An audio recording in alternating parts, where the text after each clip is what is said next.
시민불복종의 의미 굉장히 중요해요. 정리해 보도록 할게요. 자, 첫 번째, 법 정책이 있는데 좋은 법이 아니라 잘못된 법이에요. 즉, 정의롭지 못한 법이나 정책에 대해서, 여기도 포인트예요. 비폭력적인 수단으로, 즉 폭력을 행사하지 않고 복종을 거부하는 거예요. 뭔가 어감이 그렇긴 한데 불복종이잖아요. 복종하지 않겠다. 어떤 것에 대해서 정의롭지 못한 나쁜 법이나 정책에 대해서는 따르지 않겠다.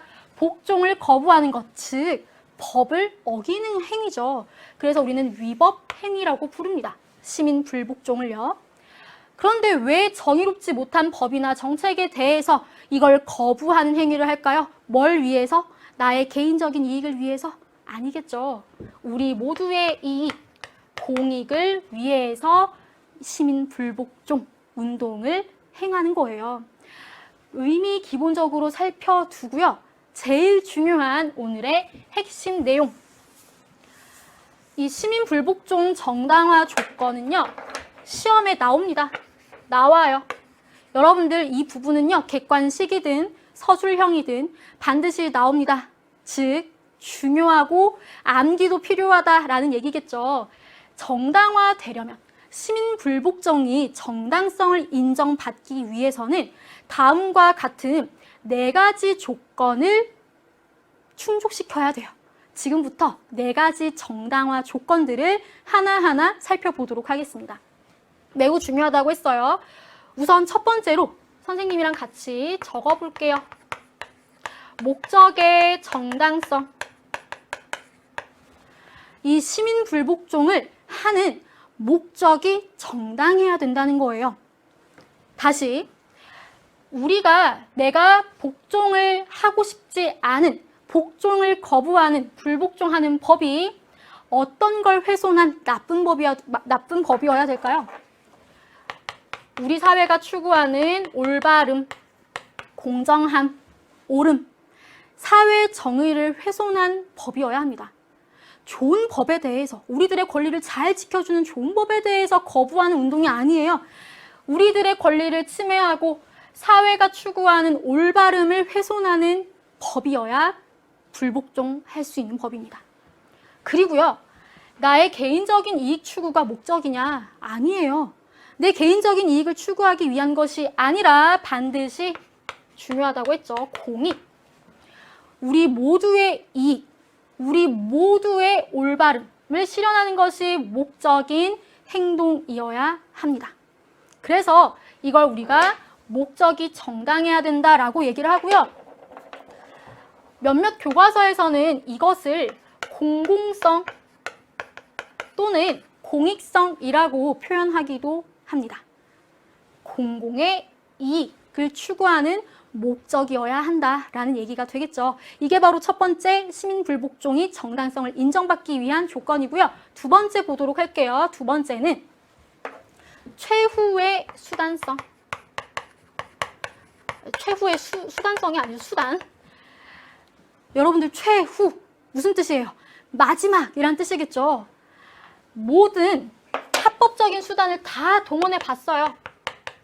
우리 합법적인 수단 배웠어요. 내 권리가 침해당했어요. 내 권리를 침해하는 법이나 정책, 제도 등이 있을 때 이걸 침해당했다고 도와주세요라고 호소할 수 있는 헌법소원심판도 있고요. 위헌법률심판도 있고요. 청원도 할 수 있고요. 인터넷에 글도 올릴 수 있고요. 집회에 참여할 수 있고요. 여러 가지 방법들이 있어요. 합법적인 방법들. 이런 모든 합법적인 방법들을 다 동원해서 해봤는데도 해결이 안 됩니다. 그럴 때 사용하는 수단이 바로 시민 불복종이라는 거예요. 모든 합법적 수단으로도 해결이 어떨 때? 불가능할 때, 그때 사용하는 수단이어야 한다. 즉, 가장 마지막으로 행사하는 수단이어야 한다라는 것이 두 번째 시민 불복종 정당성을 인정받기 위한 조건이 되겠습니다. 두 가지 했고요. 세 번째 보도록 할게요. 자, 세 번째는 여기에 나와 있어요. 위법 행위에 따르는 처벌을 기꺼이 감수하겠다. 즉, 처벌을 감수하겠다. 여러분들, 시민 불복종이 어찌 됐든 법을 어기는 행위인 건 맞잖아요. 법이 잘못되었어, 나빠 라고 생각해서 그 법을 어기는 행위가 시민 불복종이에요. 그런데 우리 법을 어기면 뭘 받아야 돼요? 처벌 받아야 되죠. 이러한 위법 행위를 함에도 처벌을 받겠다라는 걸 기꺼이 생각하겠다는 거예요. 다시, 위법 행위에 따르는 처벌, 그래, 나 법 어긴 거 인정해, 이에 따르는 처벌 받겠어 라고 기꺼이 감수해야 됩니다. 이건 결국엔 법을 존중하겠다는 뜻이죠. 그쵸? 그래서 이러한 처벌을 감수하는 모습이 나타날 때 우리는 그 행위를 시민불복종이라고 부르고요. 마지막 이 조건도 매우 중요합니다. 바로 비폭력적이어야 돼요. 폭력적인 행위 하면 안 된다는 거예요. 막 무섭게 폭력을 사용하고 막 누굴 때리고 막 던지고 이런 행위를 해서는 안 되고 평화적으로 비폭력적인 방법으로 행하는 운동을 우리는 시민불복종 운동이라고 부릅니다. 여기에서 여러분들 시민불복종이랑 혁명은 달라요. 약간 달라요. 이 시민혁명 기억나나요? 우리가 몇 강이었는지 잠깐 기억이 안 나는데 이 인권의 대장정 첫 강에서 우리가 시민혁명에 대해서 배웠죠. 시민혁명의 경우에는 폭력적인 방법을 동원하기도 했어요. 따라서 폭력적인 방법을 사용하기도 한 시민혁명은 우리가 시민불복종이라고 부르지 않아요. 왜? 비폭력적인 행위를 한 것이 아니니까. 그래서 혁명이랑은 조금 다른 개념이고요. 비폭력적인 행위가 이루어지는 운동만을 우리는 시민불복종 운동이라고 한다라는 것 기억해 두시면 되겠습니다. 즉, 4가지 조건 매우 중요해요. 첫 번째, 뭐였죠? 목적이 정당해야 된다. 우리가 복종을 거부하는 법이 반드시 사회 정의를 훼손하는 잘못된 법, 부당한 법이어야 된다고 얘기했어요. 여기에서 법뿐만 아니라 제도, 정책 등등 다양한 것들이 대상이 될 수 있겠죠. 국가 권력 행사에 대해서 얘기를 하는 거고요. 이 목적이라고 할 때 결국에는 모든 사람들의 이익, 공익을 추구하는 목적이어야 시민불복종이라고 인정할 수 있다는 거고요. 두 번째 조건, 모든 합법적인 방법 다 써봤는데도 이 상황이 해결이 안 돼. 그럴 때 가장 마지막으로 사용하는 수단이 시민불복종이어야 한다는 겁니다. 최후의 수단. 세 번째, 법을 어기는 행위죠. 시민불복종. 그리고 우리가 법을 어기면 처벌을 받아야 되는 것도 마땅하고요. 따라서 나 법을 어기는 거 맞아. 그래서 이것에 따르는 처벌 기꺼이 감수하겠어. 라는 처벌 감수 의지를 보여야 되고요. 마지막, 비폭력적인 수단을 사용해야 된다. 4가지 조건 꼭꼭 기억하셔야 됩니다. 반드시 나와요. 그러면 문제는 어떤 식으로 나오냐면요. 이런 식으로 나와요. 제시문에 사례가 주어지고 이 해당되는 사례가 시민불복종 운동인지 아닌지를 판단하는 문제 충분히 나올 수 있습니다. 여기 보면은 간디의 비폭력 운동, 간디의 소금 행진 이 사례를 선생님이 가지고 왔는데요. 이 사례는 5종 교과서 모두에서 다루고 있는 중요한 사례입니다. 나올 확률이 크겠죠. 지금부터 보도록 할게요. 제시문을 보면서. 간디가 인도의 민족 지도자셨죠. 인도가 영국의 식민지였다는 사실도 아마 많은 친구들이 알 거예요. 인도가 영국의 지배를 받던 시절에 국민 개인의 소금 제조 및 판매를 금지하는 법이 있었대요. 여러분들 이 법이 뭐였냐면요. 바로 소금법이었습니다. 즉, 인도민들이 소금을 만들거나 소금을 채취하는 것, 판매하는 것은 금지하고요. 오로지 인도 안에서 영국 사람들만 소금을 판매할 수 있도록 규정한 법이에요. 굉장히 인도 사람들에게 부당한 법이죠. 그쵸? 이 소금법이 있었는데 간디는 영국 정부에 이 법 폐지해 주세요 라고 요구를 했어요. 그런데 그 요구가 결국 받아들여지지 않았어요. 그래서 하루 60km를 쉬지 않고 걸으시면서 그 법을 반대하는 행진을 하셨고요. 무려 26일 동안 걸어가셨대요. 그 걸어가신 끝에 도달한 곳은 어디냐면요. 바로 바다였어요.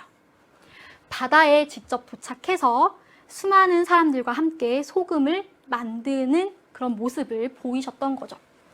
경찰들이 이들을 강제로 결국 진압을 했어요. 그치만 그들은 소금을 만드는 것을 멈추지 않았습니다. 이 일로 간디는 6만여 명의 인도인들과 함께 감옥에 갇혔어요.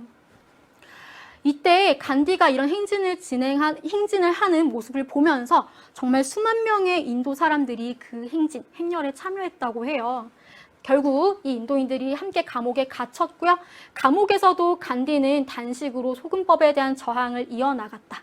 이게 바로 간디의 소금 행진입니다.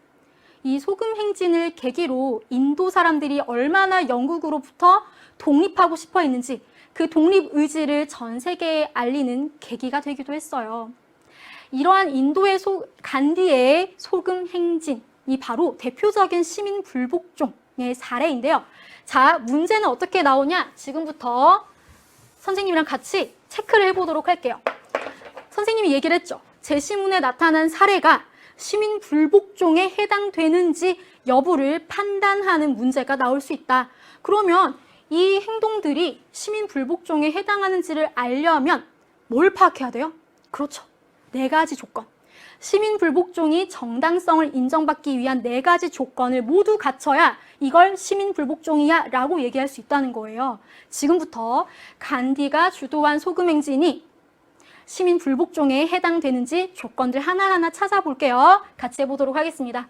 첫 번째, 국민 개인의 소금 제조 및 판매를 금지하는, 인도 사람들은 소금을 못 만들고 영국인들만 판매할 수 있다라고 규정한 이 소금법, 좋은 법인가요? 아니죠. 굉장히 부당한 법이죠. 우리 첫 번째 조건 기억나나요? 시민 불복종 정당화 조건 첫 번째는 목적이 정당해야 된다고 했어요. 즉, 일단 첫 번째로 불복종하는 법이 부당한 법이어야 된다. 정의롭지 못한 나쁜 법이어야 된다. 라고 얘기를 했어요. 부합하죠? 그리고 이 법의 폐지를 요구했어요. 요구를 했는데도 받아들여지지 않았어요. 그쵸? 받아들여지지 않아서 결국 최후의 수단으로 뭘 사용한 거예요? 그렇죠. 시민 불복종 운동이라는 이 수단을 사용한 거죠. 정당하게 합법적으로 계속 요구를 했지만 이 요구가 받아들여지지 않아서 결국 최후의 수단, 마지막으로 시민 불복종을 행한 거예요. 이 표현을 말한 거고요.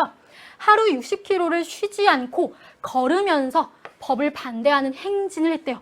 여러분들, 간디가 그리고 이 많은 인도인들이 이 법에 대해서 거부를 하기 위해서 선택한 방법이 막 무서워, 폭력적이야 이런 법이었나요? 방법이었나요? 아니죠.